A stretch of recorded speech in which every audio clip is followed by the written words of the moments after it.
بسم اللہ الرحمن الرحیم۔ آج ہم قرآن پاک کے ترجمے اور تفسیر کا آغاز کر رہے ہیں، اس دعا کے ساتھ کہ اللہ تعالی کہنے والے، سننے والوں اور مستفید ہونے والوں کو اس کا نفع پہنچائیں اور آخرت میں خدا تعالی اپنے فضل کے ساتھ اس کی قبولیت کے ثمرات ہم لوگوں پر مرتب فرمائیں۔ قرآن پاک کی تفسیر حقیقتاً بہت اہم اور بہت دشوار کام ہے، اور جن حضرات کو اللہ تعالی نے اپنی معرفت نصیب فرمائی تھی وہ حد درجہ احتیاط جن چیزوں میں کرتے تھے ان میں دین کے تمام وہ شعبے تھے جن کا تعلق عام عوام سے ہوتا تھا۔ مثلا حدیث کے معاملے میں جناب رسول اللہ صلی اللہ علیہ وسلم سے روایت کرنے کے معاملے میں صحابہ کرام رضی اللہ عنہم جنہیں حقیقتاً اللہ کی معرفت حاصل تھی بہت محتاط رہتے تھے اور ایک ایک لفظ وہ سوچ سمجھ کے ادا کرتے تھے، اسی خوف کے تحت کہ یہ چیزیں جن پر آئندہ کو فتویٰ مرتب ہوگا اور لوگوں کو اس حدیث سے کوئی حکم معلوم ہوگا تو ایسے نہ ہو کہ ہماری وجہ سے کوئی شخص غلط چیز پر عمل کرنے لگ جائے یا اس حدیث سے کسی غلط بات کا استنباط کیے جانے کا خدشہ ہو۔ اسی طرح فتویٰ جس کا تعلق عام عوام سے براہ راست اور یقینی طور پر ہوتا ہے اور لوگ مختلف مفتی صاحبان سے فتویٰ پوچھتے ہیں، صحابہ کرام رضی اللہ عنہم اور اسلاف رحمہ اللہ فتوے کے بارے میں بہت حد درجہ محتاط تھے، اور اس احتیاط کا عالم یہ تھا کہ وہ براہ راست کسی بات پہ فتویٰ دینے سے بھی بسا اوقات گریز کرتے تھے اور کہتے تھے کہ تم یہ فتویٰ کسی اور سے لے لو، یہ مسئلہ کسی اور سے پوچھ لو۔ حضرت عبداللہ ابن مسعود رضی اللہ عنہ کا عالم یہ تھا کہ انہوں نے بارہا اپنے شاگردوں سے یہ کہا کہ جو شخص فتویٰ دینے میں بہت زیادہ جری بے باک ہوتا ہے وہ اپنے لیے جہنم کی راہ بہت آسان کرتا ہے، اس لیے کہ جب کوئی شخص فتویٰ دے گا اور الیاذ باللہ اگر وہ جان بوجھ کر غلط فتویٰ دے گا تو اس کا گناہ اور اس کے ثمرات، اس کے نتائج اسے دیکھنے پڑیں گے۔ اسی لیے شامی جو فتویٰ کی اور فقہ حنفی کی بہت مشہور کتاب ہے، انہوں نے اپنی اس کتاب میں یہ تصریح بھی کی ہے، اور عقود رسم المفتی بھی ان کی کتاب ہے، انہوں نے اس میں مفتیوں کے جو مراتب متعین کی ہیں مجتہدین کے، اس میں آخری درجے کی بات یہ ہے کہ ہمارے دور کے اب لوگ ایسے رہ گئے ہیں جو فتوے کو نقل کر دیں تو ناقلین ہیں فتوے کے، اصل میں مفتی جو اپنی مجتہدانہ بصیرت کی بنیاد پر فتویٰ دے وہ لوگ کم ہیں۔ اس ساری بات کو کہنے کا مقصد یہ ہے کہ اسی طرح یہی عالم قرآن پاک کی تفسیر کا بھی ہے کہ قرآن پاک کی تفسیر کو براہ راست بیان کرنا اور کسی آیت کریمہ کے متعلق یہ کہنا کہ اللہ تعالیٰ کی اس آیت میں مراد یہ ہے بہت دشوار اور از حد دشوار ہے، اور اس معاملے میں ہر اس انسان کو احتیاط کرنی چاہیے جسے اللہ کا خوف ہو اور یہ احساس ہو کہ اس نے اللہ تعالیٰ کو جا کر جواب دینا ہے تو وہ 1000 بار سوچتا ہے کہ اس آیت میں جو میں کہہ رہا ہوں کہ اللہ تعالیٰ کی مراد یہ ہے، کیا اللہ کی حقیقتاً مراد یہی ہے؟ کیونکہ اگر وہ خدا تعالیٰ کی مراد نہ ہو اور قیامت میں اللہ کے ہاں اس بات پر گرفت ہو جائے تو اپنے آپ کو بچانا بہت دشوار ہے. اور اگر اللہ تعالی کی مراد وہی ہو جو کچھ کہ اس نے کہا ہے تو اس پہ اللہ کے ہاں سے ایسا ہی انعام ملنے کی بھی توقع ہے. تو معاملہ درمیان کا ہے کہ انسان حد درجہ محتاط رہے، اور اسی وجہ سے جیسے ہم نے حدیث کے بارے میں، فتویٰ کے بارے میں آپ سے عرض کیا کہ اکابر بہت محتاط تھے، ایسے ہی تفسیر کے بارے میں بھی وہ بہت محتاط تھے اور ڈرتے تھے اس بات سے کہ وہ کسی آیت کریمہ کے متعلق یہ کہیں کہ اللہ تعالی کی اس میں حتمی اور قطعی مراد یہ. ابراہیم نخعی رحمۃ اللہ علیہ، جن کا نام بار بار آپ تفسیر کے ان دروس میں سنیں گے، اگر اللہ کو منظور ہوا یہ جاری رہے تو بار بار یہ نام آپ کے سامنے آئے گا، باوجود اس کے کہ وہ حضرت عبداللہ ابن مسعود رضی اللہ عنہ کے علمی جانشین اور ان کے ورثاء کے وارث تھے اور تابعی تھے، اور اللہ نے بہت بلند مقام انہیں فقہ اور حدیث میں عنایت فرمایا تھا. اس کے باوجود ابراہیم نخعی رحمۃ اللہ علیہ کا حال یہ تھا کہ وہ نماز پڑھتے تھے اور پھر اس کے بعد گھر چلے جاتے تھے. مسجد میں زیادہ دیر بیٹھنا وہ اس لیے پسند نہیں کرتے تھے کہ انہیں پتا تھا لوگ آ کر مسائل پوچھیں گے اور ہوتے ہوتے میں اس کا مرجع بن سکتا ہوں، اور یہ بھی ہو سکتا ہے کہ لوگ ایک گھیرا بنا لیں، ایک لوگ دائرہ بنا لیں، لوگ کثرت سے میرے پاس آنے لگیں، تو وہ گمنامی کو ترجیح دیتے تھے، زیادہ لوگوں سے نہیں ملتے. جو چیز زیادہ لوگوں سے ملنے میں مانے تھی وہ اسی بات کا خوف اور ڈر تھا کہ اگر میں نے شریعت کے متعلق کوئی ایسی بات کہہ دی جو اللہ کو منظور نہیں ہے، اللہ تعالیٰ کے یہاں مقبول اور پسندیدہ نہیں ہے، تو قیامت میں اس کا گناہ، اس کا انجام مجھے بھگتنا پڑے گا. اس لیے ان کی سوانے میں، کتابوں میں یہ آتا ہے جہاں ان کے حالات لکھے ہیں کہ وہ ستون کے ساتھ ٹیک لگا کر نہیں بیٹھتے. اس کا مطلب یہ ہے کہ وہ نمازوں کے بعد جو محدثین کا، فقہا کا قاعدہ تھا کہ وہ مسجد کے کسی ستون کے ساتھ ٹیک لگا کے بیٹھتے تھے اور پھر لوگ ان سے دین کی نصیحت کی باتیں سنتے تھے. ابراہیم نخعی رحمۃ اللہ علیہ ایسے آدمی نہیں تھے، اور وہ اپنے آپ کو اس شہرت سے، ان چیزوں سے بہت بچاتے تھے، اپنے آپ کو الگ رکھتے تھے. یہی حال قرآن پاک کا بھی تھا کہ قرآن پاک کی تفسیر میں بھی یہ لوگ رائے دینے سے، کوئی ایسی بات کہنے سے بچتے تھے کہ جو اکابر سے منقول نہ ہو. اس ساری تمہیدی گفتگو کا جو ماحصل اور نتیجہ نکالنا مقصود ہے، اور آپ حضرات تو خواتین سے عرض کرنا مقصود ہے، وہ یہ ہے کہ اس تفسیر کے پروگرام کو یہ نہ سمجھا جائے کہ قرآن پاک میں کہیں اپنی رائے کو دخل دیا جائے گا، کہیں نئی تحقیق، ایسی چیزیں بیان کر دی جائیں جس کا اسلاف سے کوئی ثبوت نہ ہو. اللہ تعالیٰ اپنی پناہ میں رکھے.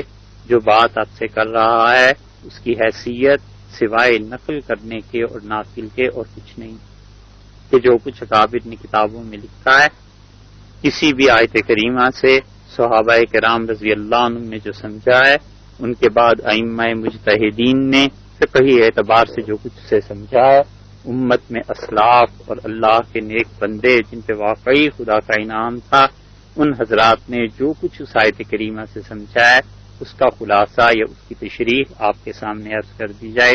بس اسی کا نام تفسیر ہے اور اسی کا نام شرع ہے.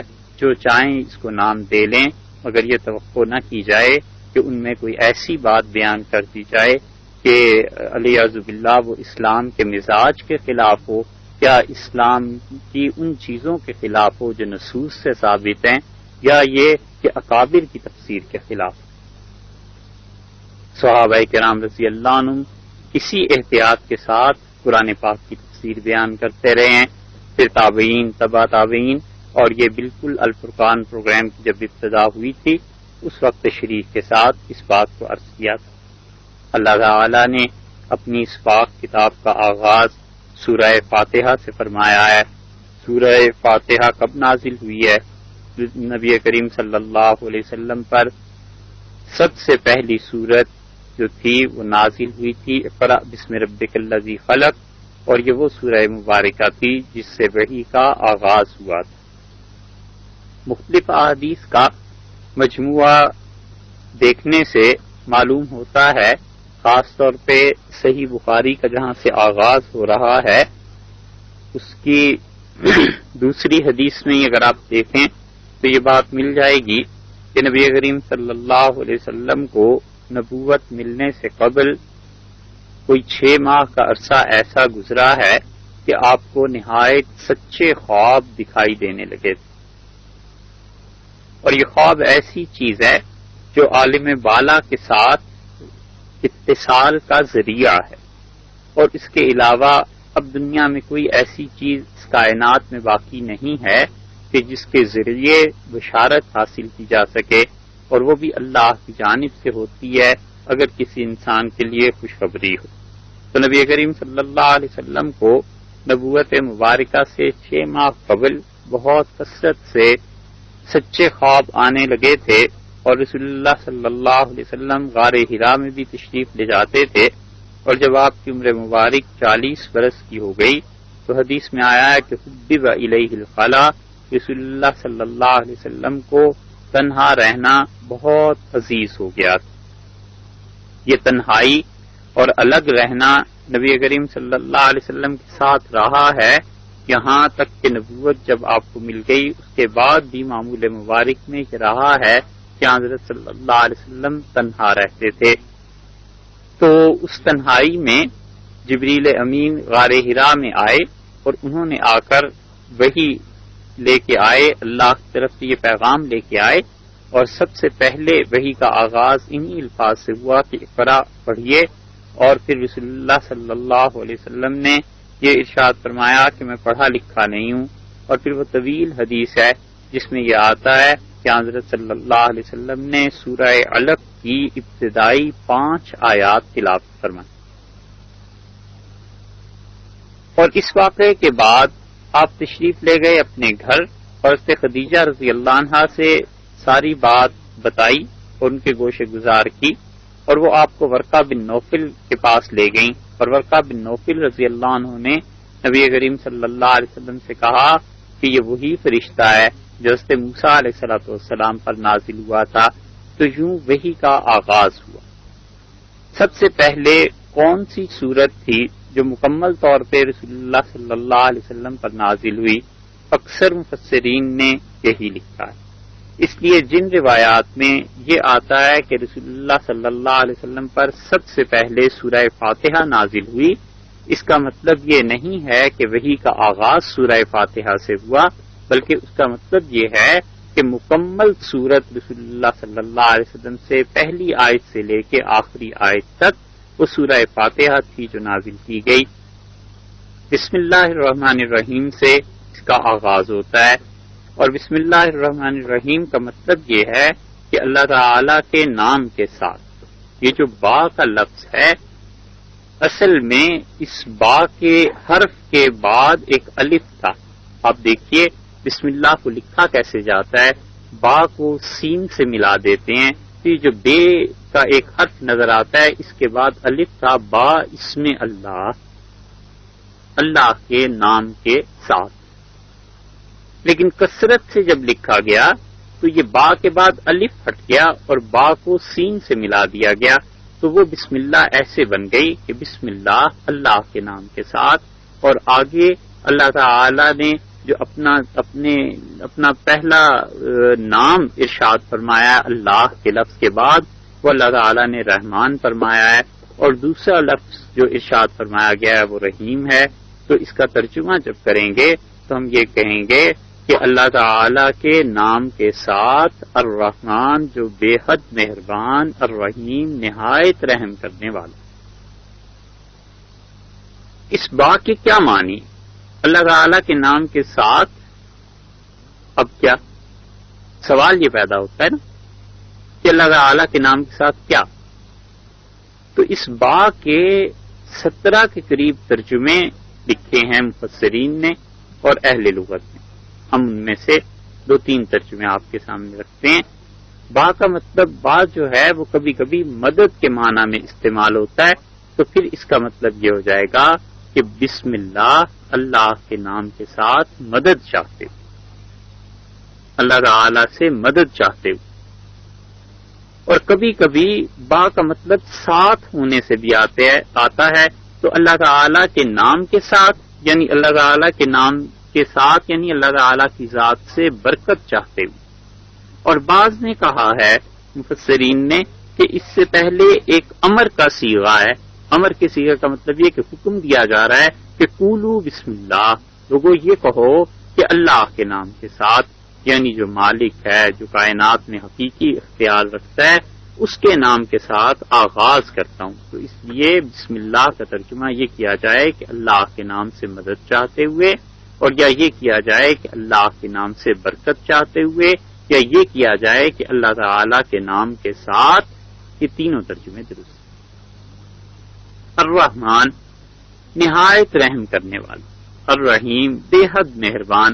یہ رحمان اور رحیم دونوں مبالغے کے صیغے ہیں، اور مبالغے کے صیغے کا مطلب یہ ہے کہ حد درجہ جس میں رحمت پائی جاتی ہے. یہاں اس کا مفہوم اور مراد یہ بنے گی الرحمن حد درجہ مہربان، اتنی مہربانی، اتنی عنایت، اتنی رحمت، اتنی شفقت کرنے والا کہ اس جیسی رحمتیں، اس جیسی شفقتیں اور اس جیسی عنایات کسی کی نہیں ہو سکتی.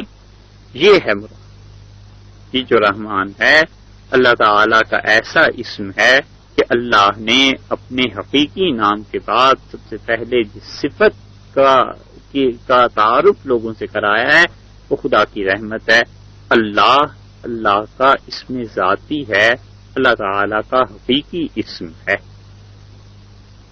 اللہ تعالی کے نام دو طرح کے ہیں. ایک تو حقیقی نام ہے اللہ کا، اور وہ اللہ ہی ہے.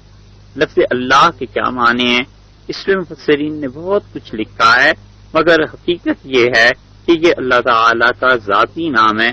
اور بعض عرفاء نے جو کہا ہے کہ اس کے متعلق کچھ فیصلہ نہیں کیا جا سکتا، وہ اس کی بڑی اچھی توجیح انہوں نے کی ہے. اور وہ کہتے ہیں کہ جس طرح مخلوق اس بات سے عاجز ہے کہ اس مخلوق کی نگاہیں خدا کا احاطہ کر سکیں اور خدا کو دیکھ سکیں، اسی طرح مخلوق کا علم بھی اس کے نام کے بارے میں بہت محدود ہے. کوئی نہیں جانتا کہ اس لفظ کے حقیقی معنی کیا ہے. بہت سے مفسرین کی رائے یہ ہے کہ اصل میں یہ الہ کا لفظ تھا اور اس پہ ال کا اضافہ کیا گیا، اور ال کے معنی کیا ہیں یہ الحمدللہ میں ہم بیان کریں گے. تو حقیقتاً اگر لفظ الہ پر ال کا اضافہ کر دیا جائے تو اسے اللہ بنا لیا جائے گا. لیکن اللہ تعالیٰ کا یہ نام ذاتی ہے، اور اس کے علاوہ اللہ کا کوئی ذاتی نام ہے یا نہیں، اس پہ بھی مفسرین نے بہت کچھ لکھا ہے. اور اللہ تعالیٰ کا حقیقی نام حقیقت یہ ہے کہ وہ ایک ہی ہے، اور وہ لفظ اللہ ہے. باقی جتنے نام ہیں وہ صفاتی. دوسرا نام اللہ تعالیٰ کا جس کے بارے میں یہ کہا گیا ہے کہ وہ بھی اللہ تعالیٰ کا حقیقی نام ہے، وہ الرحمن.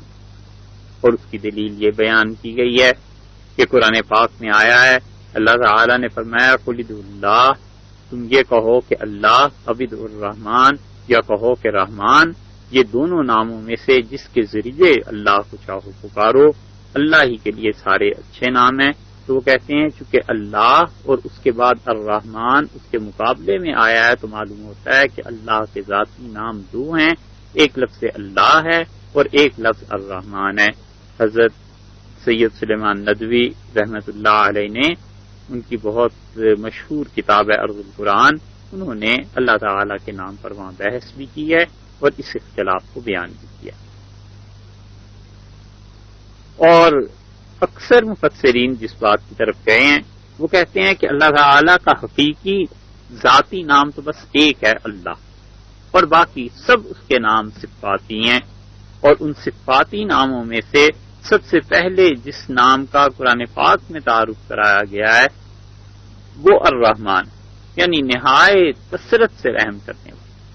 اور اللہ تعالیٰ کی رحمت کا عالم یہ ہے کہ صحیح احادیث میں آیا ہے، ترمذی کی روایت میں آیا ہے، نبی کریم صلی اللہ علیہ وسلم نے فرمایا اللہ تعالیٰ نے رحمت کو پیدا کیا. یہ جتنے جذبات آپ اور ہم محسوس کرتے ہیں، ان سب کی اللہ کے ہاں شکلیں ہیں۔ رحمت ہے، اس کی اپنی ایک شکل ہے، ہم اسے نہیں دیکھ سکتے۔ اسی طرح موت کی ایک شکل ہے، نبی کریم صلی اللہ علیہ وسلم نے فرمایا قیامت کے دن وہ دمبے کی شکل میں موت کو لایا جائے گا اور اسے ذبح کر دیا جائے گا، فنا پر فنا طاری کر دی جائے گی۔ موت جو ہر ایک پر طاری ہونی ہے، انسان مرتے ہیں، پھول مرجھا جاتے ہیں، یہ ان کی موت ہے، پتھر ٹوٹ جاتا ہے، یہ اس کی موت ہے، قطرہ سمندر میں جا کر غرق ہو جاتا ہے، یہ اس کی موت ہے۔ یہ ساری کی ساری چیزیں جن پر موت طاری ہوتی ہے، وہ موت پر موت طاری کرنے والی اللہ کی ذات ہے، اور اللہ تعالیٰ فنا پر بھی فنا طاری کر دیں گے قیامت کے دن۔ اور نبی کریم صلی اللہ علیہ وسلم نے فرمایا کہ موت کو دمبے کی شکل میں لا کر ذبح کر دیا جائے گا، اور اہل جنت اور اہل جہنم سے کہہ دیا جائے گا کہ اس کے بعد اب کسی پر موت نہیں آئی۔ اور وہ دن اہل جہنم کے لیے سب سے زیادہ شدید اور اہل جنت کے لیے سب سے زیادہ خوشی کا باعث ہوگا، کیونکہ انہیں بشارت اور انہیں یہ عذاب سنا دیا جائے گا کہ اب موت کا وجود اس کائنات میں ختم ہو گیا، وہ اللہ تعالی کی ذات فنا پر فنا طاری کر دے گی۔ اس سے اندازہ ہوتا ہے کہ اللہ کی ذات مقدسہ، اس کے کتنے اختیارات ہیں، کتنی اس کی قدرت ہے۔ جس موت کے سامنے پوری دنیا بے بس اور عاجز ہے، وہ موت خود اللہ کے سامنے عاجز اور بے بس ہے۔ یہ ہے اللہ ہر چیز پر قدرت رکھتا ہے، اس کی قدرت اتنی وسیع۔ تو یہ جس چیز پر موت جس پر پناہ طاری کی جا رہی ہے، یہ موت خود اپنا ایک وجود رکھتی تھی، رکھتی ہے، اور اس دن وہ ختم کر دیا جائے گا فنا کا وجود۔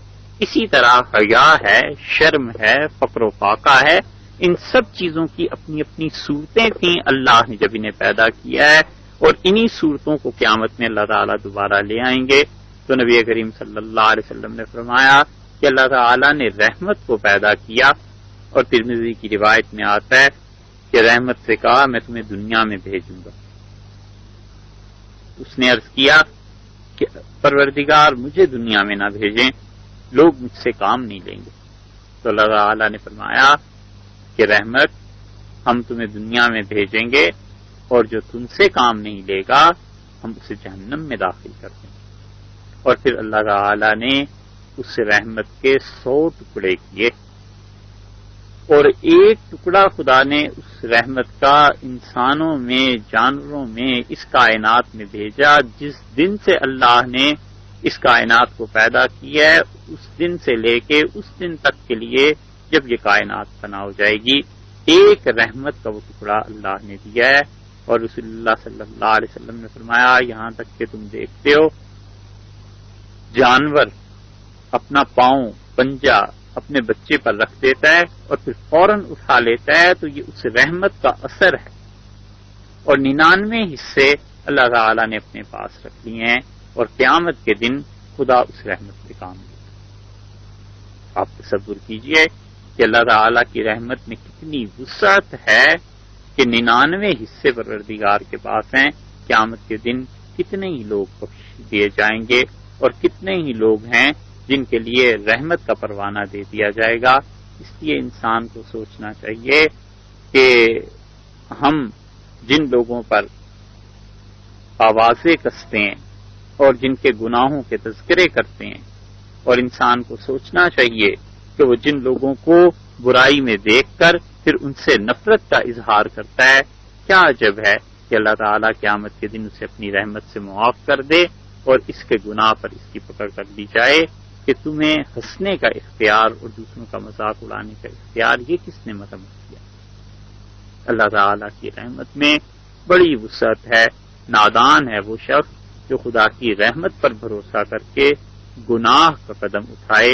یہ بالکل اسی طرح ہے جس طرح کسی انسان کی رشتہ داری تھانے دار سے ہو جائے، اور محلے میں تھانہ جو علاقے میں لگتا ہے وہاں تھانے دار اس کا کوئی عزیز ہو، اور وہ اس پر بھروسہ کر کے اور چوری کرنے لگے، ڈاکے ڈالنے لگے کہ ٹھیک ہے تھانے دار اپنا ہے لہٰذا کوئی حرج نہیں ہے، جو بھی کام کرو آخر پہ کوئی پکڑے گا نہیں، پوچھے گا نہیں۔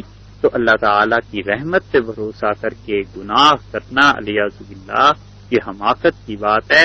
اور دوسرا پہلو اس کا یہ ہے کہ اللہ کی رحمت سے مایوس ہونا بھی نہیں چاہیے، کرنا بھی نہیں چاہیے. تو خدا کی بے پایاں رحمت وہ انسانوں پر بھی نازل ہوگی، اور انسانوں کے علاوہ اس دنیا پہ جانوروں پر ہر چیز پر خدا کی رحمت نازل ہوتی ہے. تو الرحمن جو فرمایا ہے کہ بے حد مہربان ہے، تو اس کا مطلب یہ ہے کہ اس کی رحمت کی کوئی حد نہیں ہے. اور نبی کریم صلی اللہ علیہ وسلم نے فرمایا، جو صحیح احادیث میں بات آئی ہے کہ آپ نے فرمایا اللہ تعالیٰ نے رحمت کو جب پیدا کیا تھا، اور جب اللہ نے اس کائنات کو پیدا کیا تو ایک جملہ لکھ کر اپنے پاس محفوظ فرما لیا، اور یہ کہا کہ رحمتی سبقت علی غضبی، میری رحمت نے میرے غصے کو ڈھانپ لیا. میری رحمت میرے غصے پر غالب آ گئی، میری رحمت میرے غضب پر غالب آ گئی. تو غلبہ جس چیز کا ہے کائنات میں وہ اللہ کی رحمت. یہ رحمت کہتے کس کو ہیں؟ رحمت میں تین چیزیں ہوتی ہیں. ایک تو یہ ہے کہ رحمت ایسا جذبہ ہے جس سے دل پسیج جائے، رفت طاری ہو جائے، نرم پڑ جائے. دوسری چیز یہ ہے کہ یہ جذبات اس وقت ہوتے ہیں جب انسان کوئی ایسی چیز دیکھے جس چیز کی وجہ سے اس کے دل میں یہ جذبہ پیدا ہو. مثلا ایک آدمی دیکھتا ہے کہ ایک بوڑھا گر پڑا سڑک پہ، ایک بوڑھا آدمی دیکھتا ہے کہ ایک بچہ گر پڑا. اب ان کے دل میں یہ جذبہ ہوتا ہے کہ کسی طرح اس بچے کی مدد کی جائے. جوان کے دل میں یہ جذبہ ابھرتا ہے کہ یہ بوڑھا گر پڑا ہے، اس کے لیے کچھ کام کیا جائے، اسے اٹھایا جائے. بس میں بہت زیادہ رش ہے، ایک آدمی اس لیے کھڑا ہو جاتا ہے اٹھ کے کہ اپنی سیٹ کسی بوڑھے آدمی کو دے دے. یہ جو جذبہ پیدا ہوا ہے یہ دوسری چیز ہے. اور اس کے بعد جو اس نے احسان کیا ہے وہ تیسری چیز. تو کسی شخص میں بھی ایسے جذبے کا پیدا ہونا کہ اس کی بنیاد پر وہ کسی اور پر احسان کرے، اس کا نام رحمت. اور ظاہر ہے کہ اللہ تعالی کی ذات مقدسہ ان تمام جذبات سے پاک، اس قسم کی چیزوں سے پاک ہے. یعنی اللہ تعالیٰ کا بھی کوئی دل ہو جو اپنے بندوں کو دیکھ کر پھر وہ پسیج جائے، پھر وہ کہے میں احسان کروں، علیہ باللہ. یہ ایسی چیزیں ہیں اللہ کی ذات، جس طرح اللہ کی ذات کی کوئی مثال نہیں دی جا سکتی، اسی طرح اللہ تعالیٰ کی صفات کی بھی کوئی مثال نہیں ہے. جس طرح وہ اپنی ذات میں اکیلا اور یکتا ہے، اسی طرح وہ اپنی صفات میں بھی اکیلا اور یکتا ہے. اللہ تعالیٰ کے ہاں سے رحمت کا مطلب احسان ہے کہ اللہ تعالیٰ احسان کرتا ہی رہتا ہے. اس کے ہاں یہ نہیں ہے کہ وہ کافر پر احسان نہیں کرتا، وہ سب پہ فضل فرماتا ہے، سب پہ احسان کرتا ہے. اللہ تعالیٰ کی جتنے اسماء ہیں، ان کے جتنے بھی مطالب ہیں، بس وہ ایسے ہی ہیں جیسے اللہ نے بیان کر دی ہیں. ابو الحسن اشعری رحمۃ اللہ علیہ نے کتاب الابانہ، ان کی کتاب ہے، عقیدے کی بات جہاں نقل کی ہے، انہوں نے کہا کہ اللہ تعالیٰ بس ایسے ہی ہے جیسے اس نے بیان کر دیا، اسی طرح اللہ کی رحمت بھی ایسے ہی ہے جیسے اللہ تعالیٰ نے بیان کر دیا. انسان جب ایک دوسرے پر رحم کرتے ہیں تو اس کے لیے تو وہ تین چیزیں ضروری ہیں. ایک اس کے دل کا جذبہ، ایک وہ چیز جس کو دیکھ کر اس کے اندر جذبہ پیدا ہوا ہے، اور پھر اس کے نتیجے میں احسان کرنا. اللہ کی ذات مقدسہ کے ہاں ایسی چیز نہیں ہے کہ جذبات ہیں. یہ چیز ہے کہ اللہ کی ذات جذبات سے بے نیاز ہے، بلند و بالا ہے. اللہ تعالیٰ کی جتنی صفات ہیں ان کے متعلق سیدھا سادہ یہ عقیدہ رکھنا چاہیے کہ وہ ایسی ہی ہیں جیسے اللہ نے بیان کر دی. بس اس سے زیادہ کھوج کی ضرورت بھی نہیں ہے، کرنا بھی نہیں چاہیے. بڑا خطرناک راستہ ہے، اپنے آپ کو اس سے بچانا چاہیے. تو اللہ تعالیٰ نے بسم اللہ میں اپنے ذاتی نام کے بعد دو نام بیان کیے، الرحمن اور الرحیم. الرحمن کا مطلب بے حد مہربان، الرحیم کا مطلب ہے وہ بھی مبالغے کا صیغہ ہے، اور الرحیم کے دونوں مطالب لکھے گئے ہیں. الرحیم جو ہے اس کا مطلب بھی مبالغے کے طور پر آپ دیکھیے تو یہ بنے گا کہ نہایت رحم کرنے والا. اور رحیم اور رحمان میں فرق یہ ہے کہ رحمان تو وہ ہے جس کی رحمت ہر ایک پر ہے، مومن پر، کافر پر، دنیا میں، آخرت میں، قبر میں، ہر جگہ اس کی رحمت ہے۔ اور رحیم کا مطلب یہ ہو گیا کہ اس کی رحمت مخصوص کر دی جائے گی، خاص کر دی جائے گی اہل ایمان کے ساتھ۔ اس کی رحمت وہ قیامت کے دن اہل ایمان کے ساتھ مخصوص کر دی جائے گی، اس کی رحمت دنیا میں اہل ایمان کے ساتھ مخصوص کر دی جائے گی۔ اور الرحیم کا مطلب دوسرا، چونکہ یہ فعیل کے وزن پر ہے تو عربی میں فعیل کے وزن پر جتنے بھی لفظ آتے ہیں اس میں تکرار کا پہلو پایا جاتا ہے، یعنی بار بار یہ جذبہ ابھرے، بار بار یہ جذبہ ہو۔ الرحیم کا مطلب پھر اس طرح سے یہ بنے گا کہ بار بار رحم کرنے والا۔ اللہ کے نام کے ساتھ آغاز کرتا ہوں، اللہ کے نام کے ساتھ شروع کرتا ہوں، اللہ کے نام کی برکت سے شروع کرتا ہوں، اللہ سے مدد چاہتے ہوئے شروع کرتا ہوں۔ الرحمن جو بے حد مہربان ہے، الرحیم بار بار رحم کرنے والا ہے۔ چونکہ انسان بار بار خدا کی طرف رجوع کرتا ہے تو الرحیم کہہ کر یہ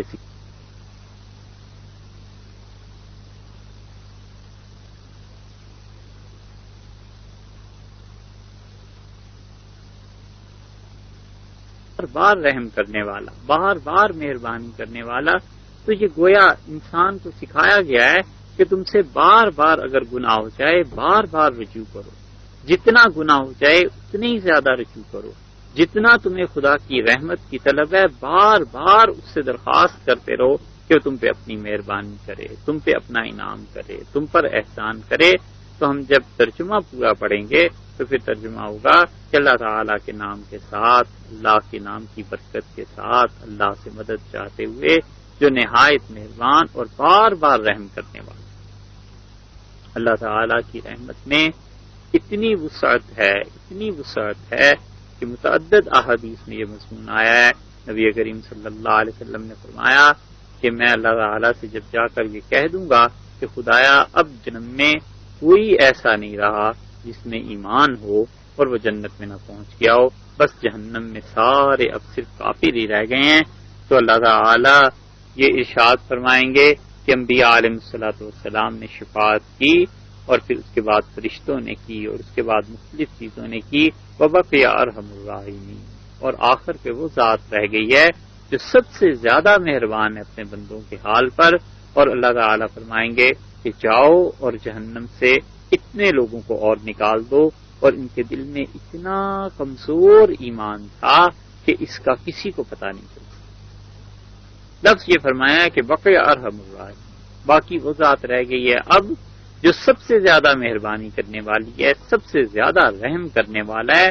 تو اللہ کی حقیقی رحمت تو کھل کر اس دن سامنے آ جائے گی اور پتہ چلے گا لوگوں کو کہ اللہ تعالیٰ کی رحمت میں کتنی وسعت۔ اسی لیے نبی کریم صلی اللہ علیہ وسلم نے فرمایا کہ کافر کو اگر خدا کی رحمت کا پتہ جائے تو وہ کبھی خدا سے مایوس نہ ہو، اور مومن کو خدا کی گرفت کا پتہ چل جائے، اس کی قدرت کا اور عذاب کا، تو یہ کبھی گناہ پہ جرأت نہ کرے۔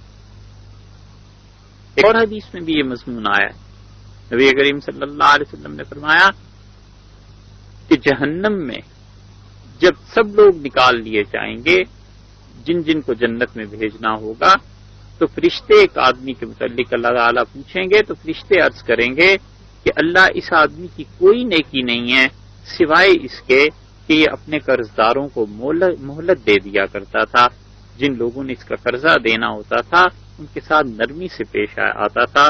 تو اللہ تعالیٰ فرمائیں گے کہ سامحو لعبدی، فرشتوں جاؤ اور میرے بندے کو بھی مہلت دے دو، میرے بندے سے درگزر کرو۔ مراد یہ ہے کہ اسے جہنم سے نکالو اور جنت میں بھیج دو۔ ہمارا بندہ جو کچھ کرتا تھا، میں بادشاہ اس سے زیادہ حق رکھتا ہوں کہ اس کے ساتھ وہی کچھ کروں جو دنیا میں وہ اپنے اتنی وسعت ہے۔ تو بندے کو یہ چاہیے کہ خدا سے ہر وقت اس کی رحمت کو مانگتا رہے۔ اللہ تعالیٰ نے اپنے جو صفاتی نام یہاں گنوائے ہیں دونوں، یعنی الرحمن اور الرحیم، ان کے متعلق دو باتیں اور سن لیجئے۔ ایک تو یہ ہے کہ اللہ تعالیٰ کے کچھ نام ایسے ہیں کہ جن ناموں کے ساتھ عبد کے لفظ کا لگانا ضروری ہے، اگر اس لفظ کے بغیر ان کو پکارا جائے تو یہ گناہ ہے۔ ایسا گناہ ہے جس میں کوئی لذت نہیں، ایسا گناہ ہے جس میں کوئی فائدہ نہیں ہے، صرف بے احتیاطی کی باتیں ہیں اور صرف جہالت کی باتیں ہیں، علم نہ ہونے کی باتیں ہیں۔ آپ ایک اصول کی بات سن لیجئے، اللہ تعالیٰ نے قرآن پاک میں فرمایا ہے کہ جو شخص میرے ناموں کو بگاڑے گا میں اسے جہنم کی سزا دوں گا۔ اللہ بادشاہ ہے، حقیقی بادشاہ ہے۔ دنیا میں صبح حکومت ہے، شام کو جیل ہے، شام کو حکومت ہے تو صبح تک دل کا دورہ پڑ گیا، مر گیا، کھپ گیا۔ حقیقتاً بادشاہی اور حقیقتاً اس کائنات کا اقتدار اور اختیار اللہ ہی کو زیبا ہے، اسی کی ذات ہے جو حقیقی مالک ہے۔ تو اس حقیقی بادشاہ کا نام بگاڑنا یہ کتنا بڑا جرم ہے، آپ تصور کیجیے۔ اس لیے حکم یہ ہے کہ اللہ کے ناموں کے ساتھ ادب اور احترام کا معاملہ کیا جائے۔ اب کسی آدمی کا نام فرض کیجئے کہ عبداللہ ہے، اور عبداللہ کو بگاڑ کے دلہ کہنا، یہ اللہ کے نام کی توہین ہے، کبیرہ گناہوں میں سے ہے، بچنا چاہیے۔ عبداللہ کو عبداللہ ہی کہا جائے۔ اسی طرح اللہ تعالی کا نام جو رحمان ہے، یہ اچھی طرح مسئلہ یاد رکھنا چاہیے کہ اللہ تعالی کا نام رحمان ہے، یہ کسی کو نہیں کہا جا سکتا کہ رحمان صاحب نے یوں کیا اور رحمان صاحب آج آئے تھے اور رحمان صاحب کو یہ کہہ دیجئے۔ یہ ایسے ہی ہے جیسے کوئی عبداللہ کو کہے کہ اللہ صاحب نے یوں کیا اور اللہ صاحب آئے تھے اور اللہ صاحب کہے کہ جس کا بھی نام رحمان ہے اسے عبد الرحمان کہنا چاہیے۔ عبد ہٹا کر اور صرف رحمان کہنا یہ گناہ کبیرہ ہے، اور ایسا گناہ ہے جو بے لذت ہے، اللہ کے نام کی توہین ہے۔ اسی وجہ سے جو محتاط فقہا تھے، مسلمانوں میں جب جہالت عام ہونا شروع ہوئی تو وہ جو محتاط مفتی اور محتاط فقہا تھے انہوں نے کہا بچاؤ مسلمانوں کو گناہ سے، اور انہیں کہو کہ عبداللہ اور عبد الرحمان نام نہ رکھا کریں۔ اگرچہ حدیث میں یہ آیا ہے کہ نبی کریم صلی اللہ علیہ وسلم نے فرمایا سب سے زیادہ پسندیدہ نام اللہ کو دو ہیں، اللہ کو جو پسند ہے کہ اس کے بندوں کے نام رکھے جائیں، ایک عبداللہ اور ایک عبد الرحمان۔ فتاوی عالمگیری میں لکھا ہے کہ ان دونوں ناموں کا رکھنا مکروہ ہے۔ اب جو شخص صرف فتاوی عالمگیری کو پڑھ لے تو وہ تو ضرور کہے گا کہ حدیث میں یوں آیا ہے اور فقہ میں یوں لکھا ہے، لہذا فقہا کو چھوڑ دیا جائے۔ یہ صرف کم علمی کی بات ہے۔ فتاوی عالمگیری کے مؤلفین نے اس لیے لکھا تھا کہ سلطان اورنگزیب عالمگیر رحمت اللہ علیہ کے دور جو تھا اس میں جہالت شروع ہو گئی تھی، بلکہ اس کے بعد تو حقیقتاً چیزیں سامنے آ گئی تھیں۔ تو اس ڈر سے کہ کئی لوگ عبداللہ اور عبد الرحمان جو اللہ کے حقیقتاً پسندیدہ نام ہے ان کو بگاڑ کر کچھ اور نہ بنا لیں، اور اس کا بگاڑ آپ دیکھ سکتے ہیں۔ عبداللہ اللہ کا پسندیدہ نام ہے، گاؤں میں کیسے بلاتے ہیں، دلہ کہتے ہیں، اور عبد الرحمان کو رحمان کہتے ہیں۔ اس لیے فقہا نے اس مسئلے کو لکھا، بڑے سمجھدار لوگ تھے، تاکہ لوگ گناہ گار نہ ہوں، ان کا عبد الرحمان نام ہی نہ رکھو تاکہ کوئی گناہ گار ہوئی نہ۔ اب جس کا نام بھی عبد الرحمان ہے وہ کس کس کو سمجھاتا پھرے گا کہ مجھے رحمان نہ کہا کرو صاحب، مجھے عبد الرحمان کو۔ یہ ایسے ہی ہے جیسے کسی کا نام عبداللہ ہو اور لوگ اسے کہیں اللہ، تو کس کس کو بتائے گا کہ عبداللہ کہو اللہ نہ کہو۔ اسی طرح اللہ تعالی کا تیسرا نام قیوم ہے، عبد القیوم کہنا چاہیے۔ یہ صرف قیوم ہے، یہ ایسی گناہ کی باتیں ہیں کہ اللہ کے نام کے ساتھ مذاق ہے، اور اس سے اجتناب کرنا چاہیے۔ ایک بات تو یاد رکھنے کی ہے، اور دوسری بات اللہ تعالیٰ کے ناموں کے متعلق یہ یاد رکھنے کی ہے کہ جس چیز کی ضرورت ہے، اللہ تعالیٰ کے جس اسم کی ضرورت ہے، جب وہ ضرورت پیش آ جائے تو اللہ کو اس کے اس نام سے پکارا جائے۔ مثلاً بیماری آ گئی تو بیماری میں اللہ تعالیٰ کا نام جو شافی ہے، شفا دینے والا، سلام ہے، سلامت رکھنے والا، بار بار اس کا تکرار کیا جائے۔ اور اس سے بھی کہیں زیادہ اچھی بات، بلکہ ان دونوں باتوں کا تقابل کیا ہی نہیں جا سکتا، حقیقی بات وہ ہے جو نبی کریم صلی اللہ علیہ وسلم سے سیدنا علی رضی اللہ عنہ نے روایت کی ہے۔ حضرت علی رضی اللہ عنہ نے فرمایا کہ جب کوئی بیمار ہوتا تھا تو نبی کریم صلی اللہ علیہ وسلم اللہ تعالی کے دو ناموں کے پڑھنے کا اسے حکم دیتے تھے، ایک حلیم اور ایک کریم۔ یعنی بار بار یہ تکرار کرتا رہے یا حلیم یا کریم یا حلیم یا کریم، بار بار اللہ کو ان دو ناموں کے ذریعے پکارتا رہے، اے وہ ذات جو یا حلیم بڑی بردبار ہے، بہت تحمل کرنے والی ہے، یا کریم اے وہ ذات جو بڑی عزت والی ہے، جو کرم فرمانے والی ہے، مہربانی فرمانے والی ہے۔ تو اللہ تعالیٰ کے یہ دو نام ہیں، ان کو بیماری میں آدمی بار بار پڑھے، حدیث پر بھی عمل ہوتا ہے اور اللہ تعالیٰ ان ناموں سے شفا بھی دیتے۔ اسی طرح کوئی آدمی توبہ کرنا چاہتا ہے تو اللہ تعالیٰ کو بار بار اس کے نام یا غفار الذنوب اس طرح سے پڑھے۔ اسی طرح کوئی آدمی کسی مشکل میں پھنس گیا ہے اور اللہ تعالیٰ کی رحمت چاہیے تو اللہ تعالیٰ کے ان ناموں کو پڑھنا چاہیے، یا رحمان یا رحیم، بار بار اس کا تکرار کرتا رہے۔ اللہ نے فرمایا کہ سارے اچھے نام میرے ہیں، فادعوہ بہا، اور مجھ سے دعا مانگو، مجھ سے مانگا کرو میرے ناموں کے ذریعے سے۔ تو اللہ تعالیٰ کے ناموں کے ذریعے سے مانگنے کا مطلب یہ ہے کہ جو بھی مسئلہ کہیں اٹک جاتا ہے، پھنس جاتا ہے کسی تکلیف میں، اس مسئلے کی مناسبت سے جو اللہ کا نام ہے، اللہ تعالیٰ کا نام بار بار وہ لینا چاہیے۔ اللہ تعالیٰ سے دعا کی قبولیت کی ہے تو اللہ تعالیٰ کا نام یا مجیب الدعوات، بار بار اسے پڑھتا رہے کہ اللہ جو دعا کو سنتے ہیں، یا سمیع اے اللہ جو دعا کو سنتے ہیں، اے اللہ جو دعا کو قبول کرتے ہیں۔ اس طرح نکاح کا مسئلہ ہے، رشتہ نہیں ہو رہا، اللہ تعالیٰ کا نام ہے یا ودود اللہ کا نام ہے، یعنی محبت فرمانے والے، اس تعلق کو پیدا فرمانے والے، بار بار اللہ کو اس نام کے ذریعے پکارتا رہے۔ تو اللہ تعالیٰ نے سب سے پہلے اپنے جس نام کا تعارف بتلایا ہے، اللہ تعالیٰ نے سب سے پہلے جس نام کے متعلق فرمایا ہے اس کو کہا ہے کہ بسم اللہ الرحمن الرحیم، اللہ تعالیٰ کے نام سے آغاز کرتا ہوں جو نہایت مہربان، بے حد رحم کرنے والا۔ اللہ تعالیٰ کی رحمت کا کوئی ٹھکانہ نہیں، اس پوری دنیا میں آپ دیکھیے یہ سب کی سب چیزیں اللہ تعالیٰ کی رحمت کے ساتھ چل رہی ہیں۔ بعض مفسرین نے رحمان اور رحیم نام میں ایک اور بہت لطیف فرق بیان کیا ہے۔ وہ کہتے ہیں کہ رحمان کا مطلب یہ ہے کہ جس کی رحمت، وہ ذات جس کی رحمت کبھی حقیقی صورت میں سامنے آتی ہے، کبھی مجازی صورت میں سامنے آتی ہے، اور رحیم وہ جس کی رحمت حقیقی صورت میں سامنے آئے گی، مجاز کے کوئی معنی نہیں۔ اس کی تشریح میں وہ لکھتے ہیں کہ رحمان یعنی اللہ تعالیٰ کی مہربانی اور رحمت کی صورت کبھی حقیقتاً سامنے آتی ہے۔ مثلا اللہ تعالیٰ نے کسی کو اولاد عنایت فرما دی، اللہ تعالیٰ نے کسی کو مالی طور پر خوشحال کر دیا، اللہ تعالیٰ نے کسی کو کسی امتحان میں کامیاب کر دیا، تو یہ ظاہر میں رحمت خدا کی نظر آتی ہے، حقیقت میں بھی رحمت ہے۔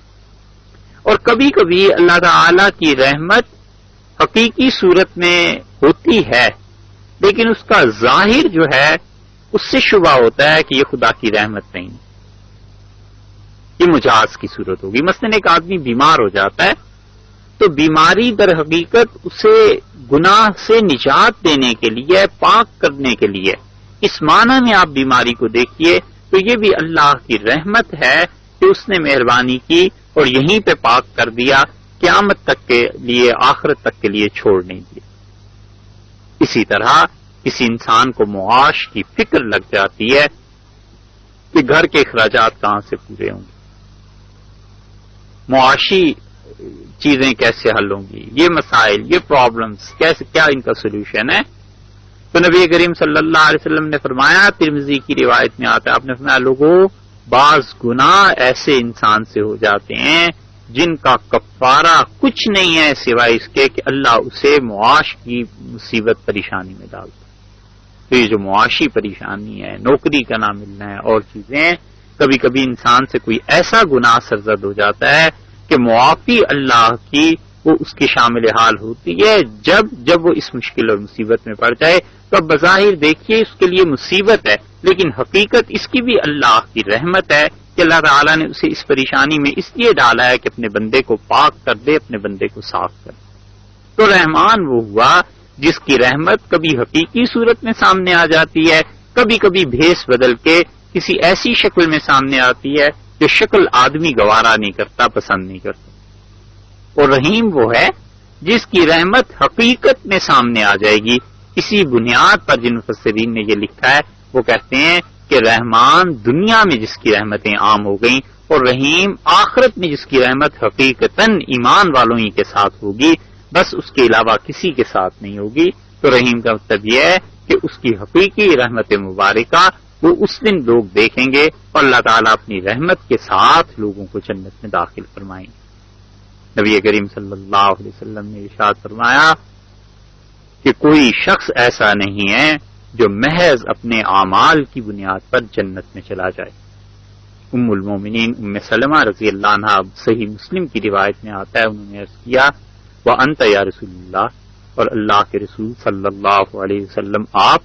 تو نبی کریم صلی اللہ علیہ وسلم نے فرمایا، بلکہ حدیث میں آیا ہے کہ آپ نے اپنے ہاتھ سے اپنی پیشانی کو پکڑ لیا اور آپ نے فرمایا میں بھی نہیں الا ان یتغمدنی اللہ برحمتہ، بس اسی وقت جب خدا کی رحمت ڈھانپ کے مجھے جنت میں لے جائے۔ تو اللہ کی رحمت کے علاوہ کون جنت میں جا سکتا ہے؟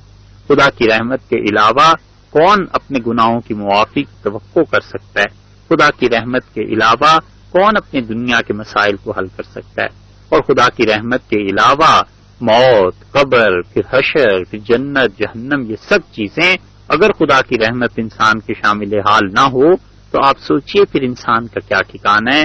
اس لیے اللہ تعالی نے اپنے بندوں کو امید دلائی، اللہ تعالی نے اپنی مخلوق کو اپنی طرف آنے کی راہ بتائی اور یہ کہا کہ الرحمن الرحیم، اللہ تعالی کے نام کے ساتھ جو بے حد مہربان، نہایت رحم کرنے والا ہے، کبھی حقیقی صورت میں رحم کرتا ہے اور کرے گا آخرت میں، کبھی مجازی صورت میں رحم فرماتا ہے جیسے دنیا میں۔